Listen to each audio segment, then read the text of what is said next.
ചലച്ചിത്ര താരം ജലജയാണ് ഇപ്പോൾ നമ്മോടൊപ്പം ചേരുന്നത്. സന്നിധാനത്ത് ഇത് ജലജ ചേച്ചി രണ്ടാമത്തെ പ്രാവശ്യമാണെന്ന് തോന്നുന്നില്ലേ? അതെ, രണ്ടാമത്തെ പ്രാവശ്യമാണ്. സ്വാമി ശരണം. സ്വാമി ശരണം. ആദ്യമായിട്ട് മകരവിളക്ക് കാണാണ്. അതെ, ആദ്യമായിട്ട് മകരവിളക്ക് കാണുക. അതിൻ്റെ ഒരു എക്സൈറ്റ്മെന്റ് ഉണ്ട്.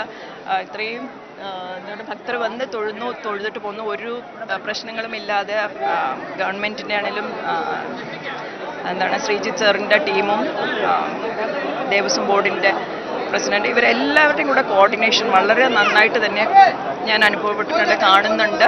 അപ്പോൾ അതെല്ലാം കൊണ്ടും ഭക്തർക്ക് എത്രത്തോളം വന്ന് തൊഴുതിട്ട് പോകാൻ പറ്റുന്നോ അത്രത്തോളം വന്ന് തൊഴുതിട്ട് പോകുന്നുണ്ട്. അതിൽ തന്നെ കാണുമ്പോൾ തന്നെ നമുക്കൊരു സന്തോഷമാണ്. ഇത്രയും ജനങ്ങൾ വരുന്നു, എല്ലാം നന്നായിട്ട് തന്നെ നടക്കുന്നു എന്ന് പറയുമ്പോൾ വളരെ സന്തോഷം. നമ്മൾ പല ക്ഷേത്രങ്ങളിൽ പോകാറുണ്ട്, പക്ഷേ ഈ ശബരിമലയിലേക്ക് വന്നപ്പോൾ ഒരു എക്സ്പീരിയൻസ് എന്താണ്?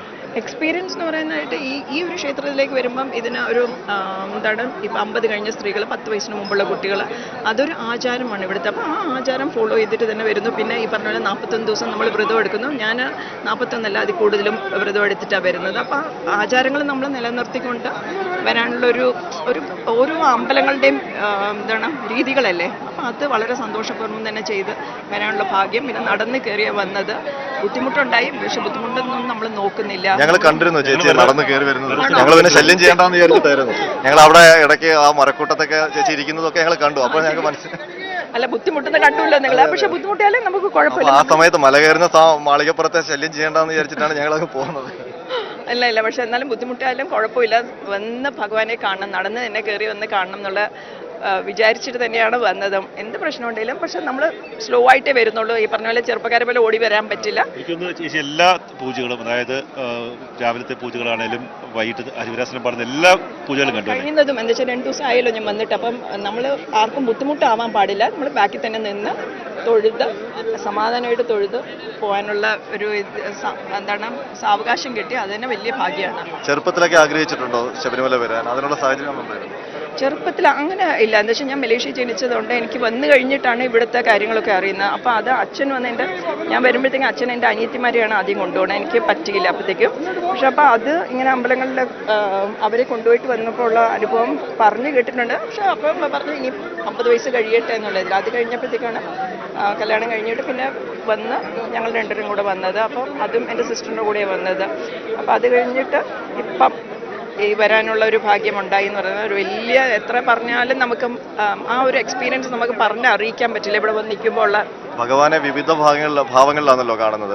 നെയ്യഭിഷേകത്തിന്റെ സമയത്ത്, ഉച്ചപൂജ സമയത്ത്, ഇപ്പോൾ ഇനി തിരുവാഭരണം ചർച്ച. അപ്പോൾ ആ ഭഗവാനെ കാണുമ്പോൾ എന്താണ് തോന്നുന്നത്? നമുക്ക് ആ ഒരു വികാരം നമുക്ക് പറഞ്ഞറിയിക്കാൻ കഴിയില്ല. എന്താ വെച്ചാൽ ഭഗവാന്റെ മുമ്പിൽ നിൽക്കുമ്പോൾ നമ്മളെല്ലാം മറന്ന് നമ്മളെല്ലാവർക്കും വേണ്ടി, എനിക്ക് വേണ്ടിയിട്ടല്ല, എല്ലാവരും നന്നായിരിക്കട്ടെ. എല്ലാവരും നന്നായിരുന്നാലും നമ്മളും നന്നായിരിക്കും. നമ്മൾ വിഷമങ്ങളും വേദനകളും ബാക്കിയുള്ളവരെ കാണുമ്പോഴാണെങ്കിലും അവർക്കുണ്ടാകുമ്പോഴും നമുക്കും ആ ഒരു ഇതല്ലേ. അപ്പോൾ ഇന്ന് തൊഴുതുകൊണ്ടിരിക്കുമ്പോൾ ആൾക്കാരിങ്ങനെ പൊയ്ക്കൊണ്ടിരിക്കുമ്പോൾ ഭഗവാനെ അവർക്ക് ചിലപ്പോൾ പറഞ്ഞു തീർക്കാൻ പറ്റുന്നില്ലായിരിക്കും. എല്ലാവർക്കും നല്ലത് കൊടുക്കട്ടെ എന്ന് വെറുതെ പ്രാർത്ഥിക്കായിരുന്നു. രണ്ടുപേരും കൂടെ കൈ ചേർത്ത് പിടിച്ചുകൊണ്ടാണ് മല ചവിട്ടി വന്നത്. ഞങ്ങൾ കണ്ടു അത്. മാളികപ്പുറം ചെയ്യാൻ ഞാനില്ലല്ലോ. അപ്പോൾ അയ്യൻ്റെ അവിടെ വയ്യ, എത്ര ദുഃഖം ഉണ്ടെങ്കിൽ അത് മാറുക, അയ്യനെ കണ്ണറയെ കാണുക. വേദനകളും ശരീരം മനസ്സ് പോകുന്നവിടെ പോകുന്നില്ല, അതിൻ്റെ ഒരു ദുഃഖമുണ്ട്. അതുകൊണ്ട് എനിക്കിനി അറിയില്ല ഞാനിനി വരുമോ എന്ന്. ഭഗവാൻ തീരുമാനിക്കല്ല. അപ്പോൾ അയ്യനെ ഞാൻ ഇന്ന് നിറയെ കാണും. കണ്ട് മനസ്സ് നിറഞ്ഞ് ഞാൻ പോവും. പിന്നെ അയ്യൻ വിളിച്ചാൽ ഞാൻ വരും. പക്ഷെ ഇവിടെ ഇപ്രാവശ്യം ചെയ്ത എല്ലാ കോർഡിനേഷനും വളരെ ഭംഗിയായിട്ടും ഡിസിപ്ലിൻഡായിട്ടും ദേവസ്വം ബോർഡും ചീഫ് ഓഫ് സെക്യൂരിറ്റിയും എല്ലാം കൂടി ചെയ്ത നല്ല കാര്യങ്ങൾ പ്രശംസിക്കാതിരിക്കാൻ വയ്യ. അത്രയും എത്ര ആൾക്കാരാ, ആരും സങ്കടപ്പെട്ടു പോയിട്ടില്ല. ഇതുപോലെ 20-ാം തീയതി വരെയും പോട്ടെ, എല്ലാ ഭക്തജനങ്ങളും അവരവരുടെ കുടുംബത്തിൽ സുഖമായി എത്തട്ടെ.